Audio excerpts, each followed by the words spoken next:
علیکم ورحمۃ اللہ وبرکاتہ نحمدہ ونصلی علی رسولہ الکریم اما بعد فاعوذ باللہ من الشیطان الرجیم بسم اللہ الرحمن الرحیم رب اشرح لی صدری ویسر لی امری واحلل عقدۃ من لسانی یفقہوا قولی۔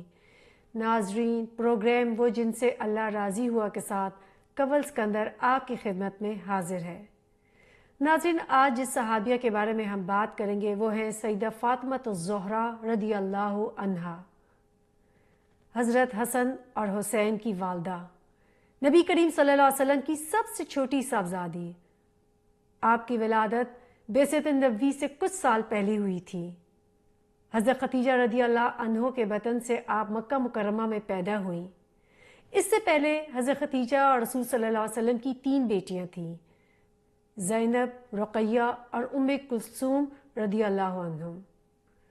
آپ رسول کریم صلی اللہ علیہ وسلم کی بہت ہی چہیتی بیٹی تھیں۔ عربوں میں رواج تھا ناظرین کہ جب بھی کوئی بچہ پیدا ہوتا تھا اس کو دایا کی گود میں دے دیا جاتا اور وہی ان کی پرورش کرتی، ان کو دودھ پلاتی تھی۔ لیکن حضرت فاطمہ الزہرا کو ان کی والدہ حضرت خدیجہ رضی اللہ عنہ نے خود پرورش کی، خود دودھ پلایا اور ان کے زیر سایہ ان کی تربیت ہوئی۔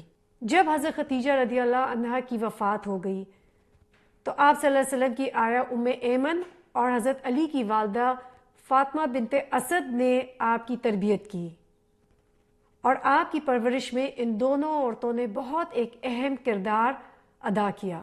جب رسول کریم صلی اللہ علیہ وسلم نے اعلان کیا نبوت کا تو مکہ میں ایک ہنگامہ برپا ہو گیا۔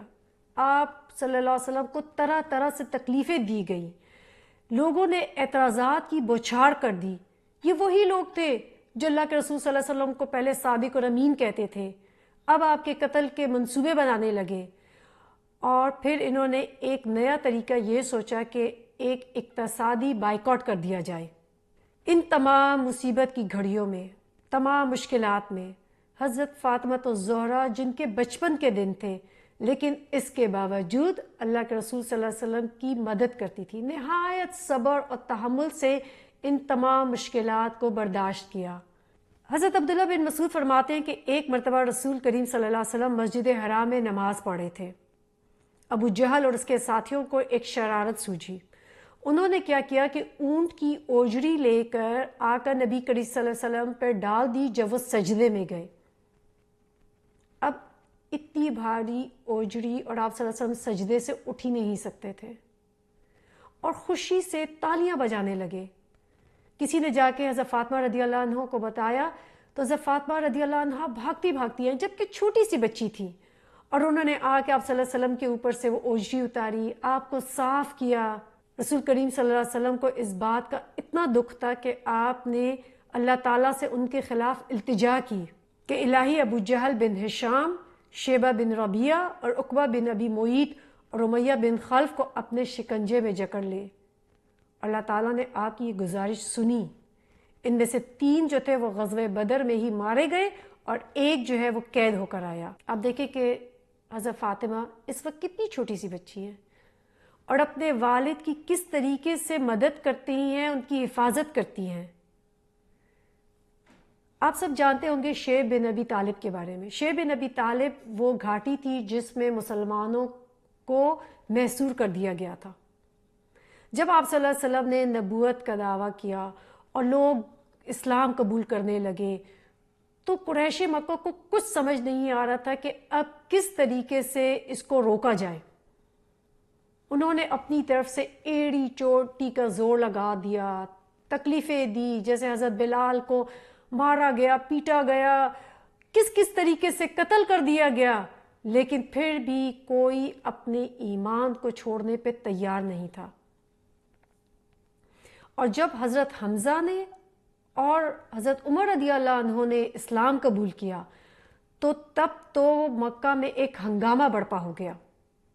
ہر طرف سے قریش کے سردار نے دباؤ ڈالا کہ کسی طریقے سے اس مہم کو اور اس مشن کو روکا جائے۔ ابو جہل نے تمام مکہ کے رئیس لوگوں کو جمع کیا اور ان سے مشاورت کی کہ اب کس طریقے سے ہم ان کو روکیں.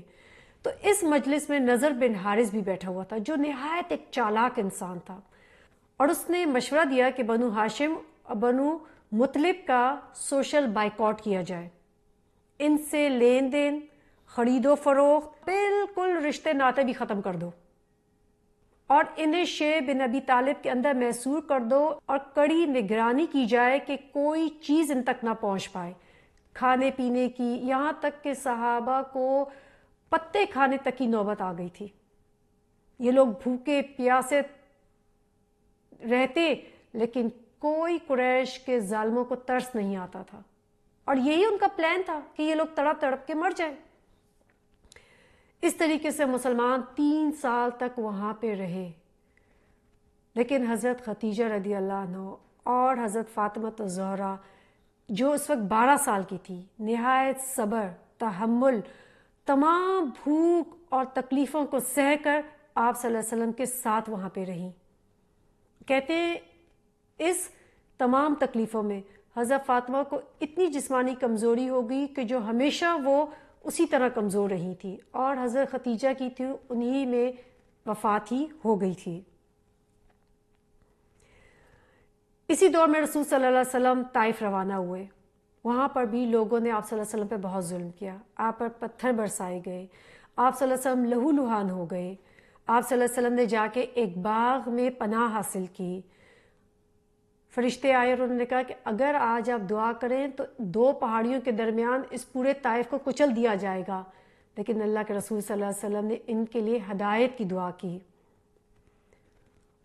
اور جب آپ صلی اللہ علیہ وسلم مکہ تشریف لائے تو آپ کی دونوں بیٹیوں میں فاطمہ الزہرا رونے لگی زاروں قطار.